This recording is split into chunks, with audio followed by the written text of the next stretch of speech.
அனைவருக்கும் வணக்கம். சயின்ஸ் ரிலேட்டடான ஒரு கொஸ்டின் பார்க்கலாம். மெத்தல் ஆரஞ்சஸ் டேஷ்.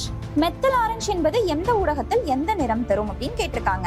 ஆன்சர் பாத்தீங்கன்னா option C, pink in acetic medium and yellow in basic medium. அதாவது அமில ஊடகத்துல இளஞ்சிவப்பு நிறத்திலையும் கார ஊடகத்துல மஞ்சள் நிறத்திலையும் இருக்கும்.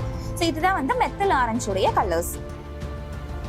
ஸோ நமக்கு ஆர்டிஃபிஷியல் இண்டிகேட்டர்ஸ் செயற்கை நிறங்கள் பொறுத்த வரைக்கும் மெயின் 2 பேர் தான், ஃபினாப்தலின், மெத்தில் ஆரஞ்சு. இவங்களை தான் நம்ம அதிகமாக பார்ப்போம். அதில் ஃபினாப்தலின் என்ன பண்ணுவாங்கன்னா ஆசிட்ல கலர்லெஸ்ஸாகவும் பேஸ்ல பிங்க் கலர்லையும் இருப்பாங்க. அதாவது அமில ஊடகத்துல நிறமற்றதாகவும் கார ஊடகத்துல இளஞ்சிவப்பு நிறத்திலையும் இருப்பாங்க. மெத்தில் ஆரஞ்சு இப்போ நம்ம பார்த்தோம், பிங்க் அசிட்டிக் கலர்லையும், அசிட்டிக்ல பிங்காகவும் பேஸ்ல எல்லோவாகவும் இருக்கும். இப்போ உங்களுக்கான கொஸ்டின் என்ன அப்படின்னா, மஞ்சள் சாறு டர்மரிக் ஜூஸ் இருக்கு இல்லைங்களா, அது கார ஊடகத்துல பேசிக் சொல்யூஷன்ல என்ன கலர் கொடுக்கும் அப்படிங்கறத மறக்காம கமெண்ட் பண்ணுங்க. தேங்க்யூ.